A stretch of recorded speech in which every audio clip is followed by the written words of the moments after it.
Welcome to the Lightbulb Moment podcast. You are listening to one of our foundation episodes where we explore the basic terms and concepts of virtual classrooms.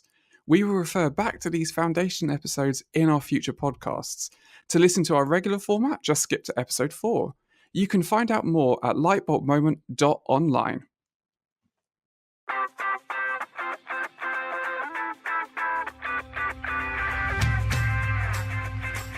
Welcome to the Lightbulb Moment podcast. You are listening to Foundation Episode 2, What is a Virtual Classroom?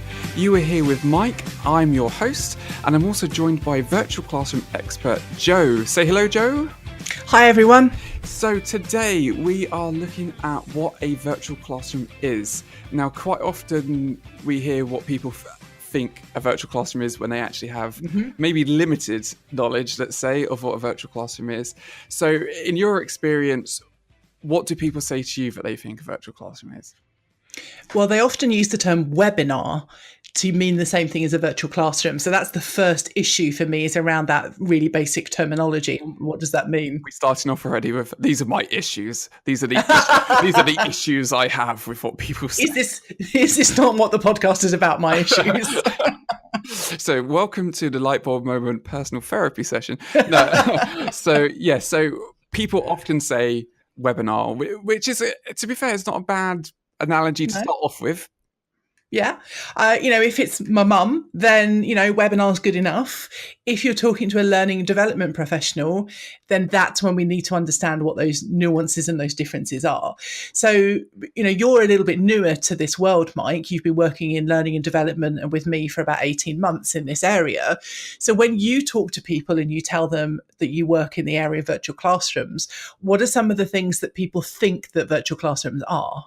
Well, I think what is quite funny and often the case when I say I work with virtual classrooms is then the fact that people seem to think that they already know what a virtual classroom is, even if they have never actually been on one. And they say to me, oh yeah, I know what a virtual classroom is. It's a webinar. It's basically a conference call. It's everyone speaking at the same time. It's technology issues but they don't actually seem to understand what an actual virtual classroom is. And then when you actually speak to them more, you find out they've been on some sales webinar or they've been on a conference call for another company, and it's not actually a virtual classroom. And when you actually start explaining to them even just some of the basics of what a virtual classroom is and how it works, they then all of a sudden realize they have never actually been on a virtual classroom. So that's some of what a virtual classroom isn't. What actually is it? Really good question. And different people will tell you different things. I would say, generally speaking, what you're looking at is a live online session, or what's sometimes called a synchronous session. In other words, we're all online at the same time. It's live. We're having a conversation. Whether that's through a chat window or on audio, it's all happening in the moment. Yes, you can record them and watch them back later, but at the time, it's live. That's an absolutely key thing. It's not e-learning, which is often click next, self-paced learning. It's not the same thing. Right. And I think this is one of the things that I think a lot of people are now used to, the fact that you sign up for a webinar for either some self-learning or something to do with work, and you sit there and go, oh, I'm just going to get the recording. But what you're saying is, this is the point of virtual classroom is it's live facilitation or facilitated learning. Yeah, absolutely. So there is benefit if you miss a session to have the recording, because if you've missed a face-to-face session, often you get a printout of, well, here's the PowerPoint slides and not much more than that. So it's like having a video recording of the session and the discussions. It is better than not having that at all.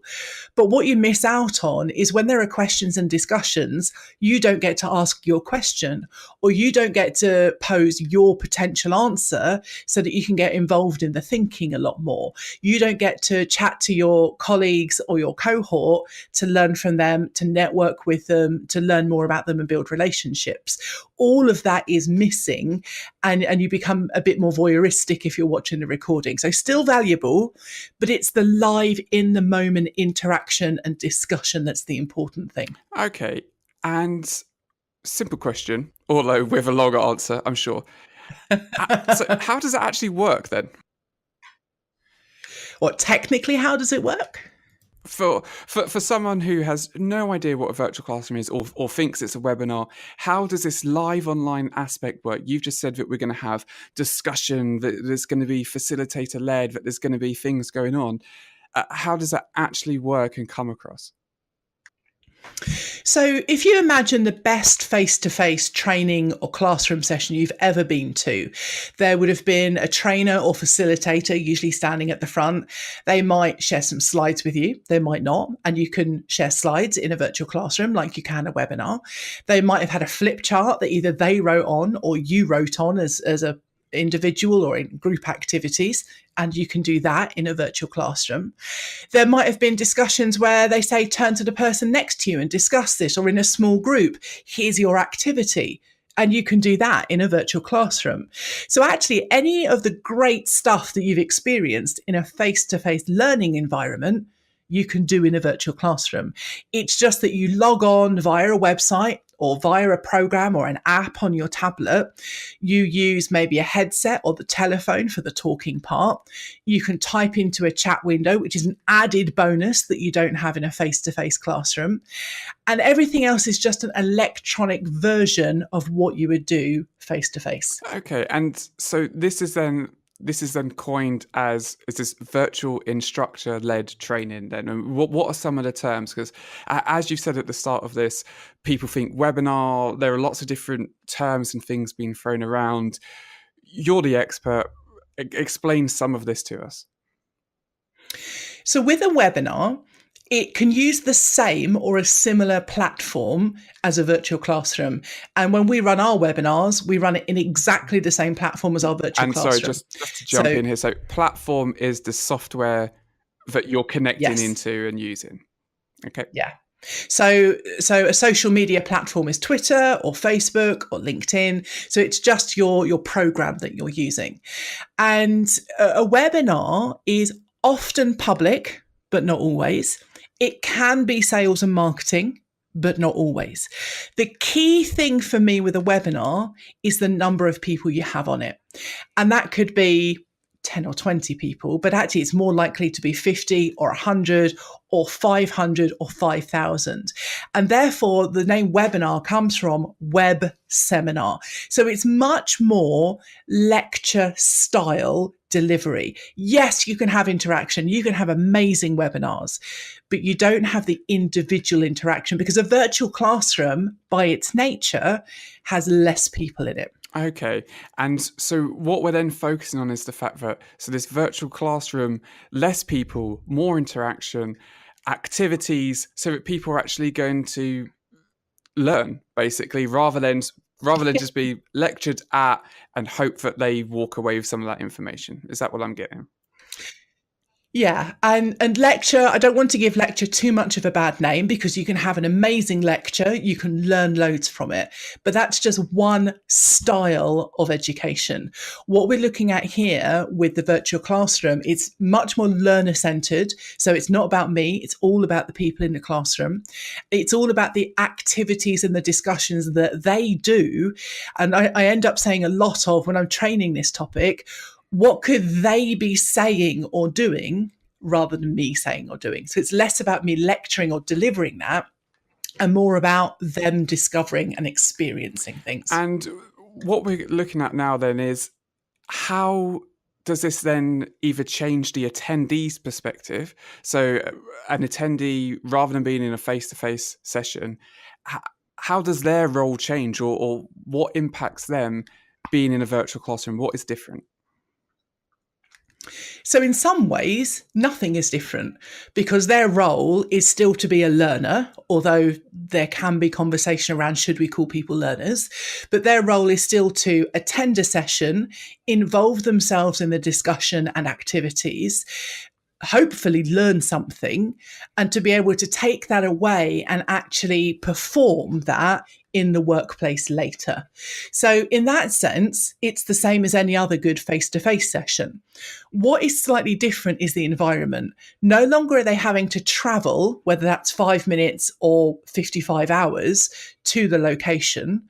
What they're doing now is they have their own computer or tablet or mobile device, and they are attending from their office, their home, the hotel, on the side of the road where they're parked up at lunchtime. It could be a whole variety of different I things. love the specific 55 hours for them to travel. But yeah, I see what you're saying is the fact that you're cutting out, by being able to connect remotely, cutting out the travel, effectively making it potentially easier for the attendees to access learning and training. Yeah. So if what you're saying is indeed correct, and I have reason to believe it's true, Thanks. is the fact, if it's basically the same for the attendee but in a different environment, how is it different for the facilitator or the trainer? Now, that is an interesting one, because I'm going to give you the same answer, is that in some ways, it's the same as being in a face to face session. It's still all about your attendees. It's still all about getting across some information whilst making sure they are the ones discussing and grappling with whatever the activities are, to make sure that when they go back to work, that they can do whatever it is that they need to do. The difference is going to be that environment again. And this is where people start struggling. The facilitators, perhaps more so than the attendees, usually. It's because suddenly you can't see your attendees. And a lot of the comments we have is, I can't feed off their body language. I can't feed off their energy.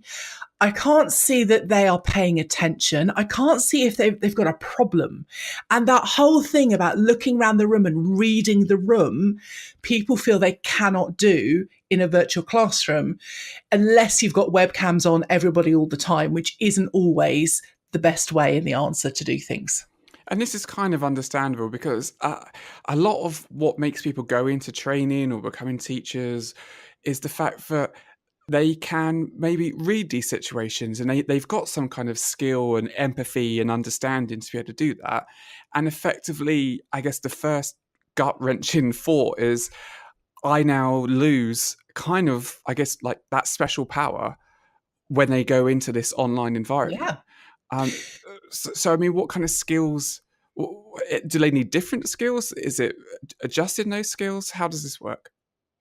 So you're absolutely right. You know, trainers and facilitators and teachers have these superpowers, if you like. And what it feels like when we put a computer screen in front of people is, it feels like you've removed that superpower. And therefore, how on earth can you do your job? So what we always focus on when we're starting this journey with people is going, well, okay, well, what skills do we need? Well, we still need classroom management because we've got a group of people. Well, we still need our delivery skills because we still have to deliver information. Well, we still need even things like PowerPoint design and our voice and all of these other things, because actually that's what we're doing in our virtual classroom. And then when it comes to questions and answers and getting material across, all of those skills still remain. What there is, it's more like we need to layer on top some new skills. It's not like, hey, chuck all those skills you've had for 10, 20, 30 years away and now learn something completely new. It's not that. It's okay, you've got 10, 20, 30 years of great skills. Let's put some spit and polish on top of that so that you can do it in a new way. And I think that's really interesting thought, is the fact that, exactly like you say, you have this foundation of skills which you've developed and you've honed, and you don't need to throw those away. The point is, it's adapting those skills to exactly what you said about with the attendees. It's basically the same situation, just a different environment. And so this is what you're saying. Is it adaptation of some of those skills? Do they actually need to learn entirely new ones? Where are you going with this? So some of those skills will be new, and they are largely the technical skills. And in some ways, they're easy to learn as long as you've got. So is this technical? What the actual using the platform, using the Yeah. technology. Okay. Yeah, so using WebEx or Adobe Connect or Zoom or whatever it might be. And as long as you've got the tiniest amount of technical knowledge and can use a computer, you can learn, how do I upload my slides? How do I turn on my microphone? All of those things. There is another level of technical skill where you get into the detail of it and how do you fix problems. And there's a different type of technical skill where you get to the point of going, how am I going to use these skills? How am I going to use these tools that I've got in a really creative way? And that's with your design and your delivery. So it's not just I'm lecturing with PowerPoint and the old green tick to say that you're following. It's actually, well, what can I do with this whiteboard? How can I use those breakout rooms? How can I mix this up so that it's not boring? And I think the other element to this as well is it is about adapting the skills that you've got. So I talk an awful lot to people about deconstructing what they do. And once you understand the live online platform or the WebEx or just how you do things remotely with people, then you can reconstruct that. So a really simple example is normally in a face-to-face classroom, or if you're talking at a conference, you are scanning the room, you are looking around and you're looking for the people who are attentive or if they've got questions and frowns.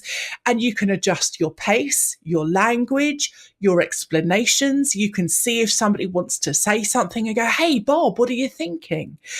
And that's the bit that people think they can't do online. But if you know your platform and you know you've got polls and chat window and unmute people and green ticks and smiley faces, that's where you can go, okay, what I'm going to do normally, I'd say something, look around and ask somebody a question or get them to respond. We can't do that live online. So what I'll do is I'll maybe say my thing. I'll ask for perhaps a green tick or a thumbs up or a hand up icon from everybody to say, yes, I understand, or I've had that experience, or whatever it might be. And from there, you can go, okay, Bob, please unmute and tell me what you think. Or Alice, you've put that you disagree. Unmute and tell us what you think. Or everybody in the chat window, type a bit more to explain why you've chosen the green tick or the red X. And it's about then rebuilding those skills with the new tools that you've got. And then that's when you achieve the body language. It's when you achieve all of that energy that you can get from your attendees in a virtual classroom. I think I see where you're coming from. So this is the fact that you've got these facilitators, they're in a live online environment, in a piece of software, a platform, and it's the fact that one of the main things is opening up their minds to the fact that it's still a similar skill base that they're going to be using in this online environment. It's just a different environment to the face-to-face, and they need to adapt some of those skills, utilize some of the tools that these platforms have got available so that they can then maximize what they would normally do in a face-to-face session. Yeah, absolutely. And when I'm working with people who are face-to-face instructors or facilitators and they're experts and they've been doing that 20 years or whatever it is, and they're worrying about, well, how do I design this and how do I get the best out of the technology? I always start with, well, what would you do in the face-to-face classroom? Forget the technology. How would you make the best activity for people to do it? And they would say, well, I'd get them in pairs or group work or flip chart this or discuss the other. And it's like, great, because we can do all of that online. There's a few things you can't do in a live online environment, but there are lots of things that you can. So start with the best activity for what people need to do at work, and we'll find an online way to do it. And sometimes that can be even better than doing it face-to-face. And that's a really powerful point. And I think a lot of people, when they first look into virtual classrooms, think, well, it can never be, it's always going to be a poor substitute. But we've definitely seen, live examples of how things can be improved. Now, I do want to go over the fact that in our next podcast, we're going to be looking at the tools you've mentioned, hands up, green ticks, whiteboards, things like this. We are going to go into that in our next podcast. But one of the things you did mention, I want to briefly go over, you dropped digital body language. Can you just I In a did. nutshell, can you just explain what you meant by that? Okay, well, unlike my 1,500 word epic blog post about Yes, it. exactly. Yeah, let's try get this down to a succinct, minute and a half. Let's go. Oh, I'm not very good at succinct, but I will try. We all know that body language is reading the signals that other people send us. A really classic example is people say, well, if you've got your arms crossed, it means you're putting up a barrier. And actually, we all know that that's not true. It could be they're cold or they're just comfortable or whatever. So, digital body language is a technical equivalent. So, it comes from marketing. So, it could be where do you click on a web page? How long are you on the web page? Do you scroll all the way to the bottom really quickly and then back to the top? Does that mean you can't find the information you're looking for? All sorts of tiny details. The way I look at this is from a virtual classroom, a live perspective, and also from the point of view of if you're doing something like a community or a social platform where you've got people typing messages to each other and responding to questions. Because their digital body language is about, well, how can we actually get to know someone if we never meet them in real life, if we only ever converse through these messages on a platforms, which could be Facebook or Slack or Yammer or something like that in your corporation. And if we then focus on that on the virtual classroom, that digital body language is, well, if I've asked everybody for a green tick if they agree or red X if they disagree, then if they do that really quickly, does it mean they know the technology well? If they do it really slowly, does it mean they're not good with the technology? Does it mean they're thinking about it? Does it mean my question was really woolly and I should ask it in a different way? And hundreds of examples like that. And that's how you can get to know people. And I know you're desperate to jump in and shut me up at any moment now. But I did just want to share an example where on a webinar I was hosting, I messaged somebody privately and said, hey, how are you doing? You don't seem like your normal self on this. It was just a public webinar because usually I picked up they were really vocal in the chat window. They were always explaining things, asking things, sharing things, challenging things. And the answer I got back was, gee, you're good. No, I'm not great, but I still wanted to attend and pick something up. And you can get to know people even through a public webinar chat window. And that's the key to digital body language. And I think that is fantastic information. And that is going to be, so this is things as we were saying with the facilitator, you don't need to throw all of your current skills out. No, not at all. It's adapting them to the environment you've got. And so maybe a new facilitator coming into this live online environment in these platforms, after they develop, enhance some of these skills, they can start realizing that instead of somebody slouched at their desk or fiddling with their pen, it's actually, oh, hold on, it took them a minute longer to post something on the whiteboard, or they didn't post something on the whiteboard, or they didn't want to open up their microphone. And this is where you're saying of picking up a bit of that digital body language and understanding that and infusing that into how you're actually going to do your delivery. Yeah, absolutely. And I think the last thing I wanted to do was go back and I think you answered, and I didn't fully answer your question earlier on about different terminology. So we've talked about webinars, hundreds of people, talked about virtual classrooms, and I always limit virtual classrooms to 10 attendees, and we can discuss whether that's right or wrong on another podcast. But there's also people talk about live online learning. That's a phrase that I use a lot because it is live in the moment. It is online and it is about learning. But again, there's a point around, can I make you learn? Well, no. Should we call it live online training or live online facilitation? So there's an argument there. I actually originally don't even like the term virtual classroom because the term virtual for some people can mean pretend, and it's not a pretend classroom. It's a real classroom, but it's live and it's online. And the other terminology that people might have heard of is vilt, or virtual instructor-led training. So a lot of people have heard of instructor-led training or face-to-face training, and vilt or virtual instructor-led training is just the live online equivalent. So there are different labels you can use, and there's not necessarily a right or wrong, and you always have to adapt to what's used in your organization. But sometimes it can be, well, if people find webinars are really bad, you need to use a different term so that you've got a more positive impact. But that's about individual organizations and their culture. Thanks for that, Joe. And I think that has been really useful to actually have that terminology, because it does often get confused. So I do want to go into, so our next podcast is going to be our final foundation podcast before we open up with the actual sort of our normal format. And we are going to focus on those tools, those different platforms, some of the things that Joe has highlighted today. And so that's going to be on our next podcast. Thank you so much, everyone, for listening. And thank you, Joe. Thank you, Mike.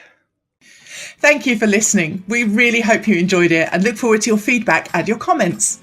If you like the podcast, please remember to subscribe and to share. You can follow Mike on Twitter @MikeLightbulb. You can follow me on Twitter @LightbulbJoe, and for other updates @MomentLightbulb. You can also find our podcasts on YouTube, along with more great content. If you're in need of virtual classroom training, check out Lightbulbmoment.online. For our blogs, Lightbulbmoment.info. And remember our free community for questions and resources, Lightbulbmoment.community.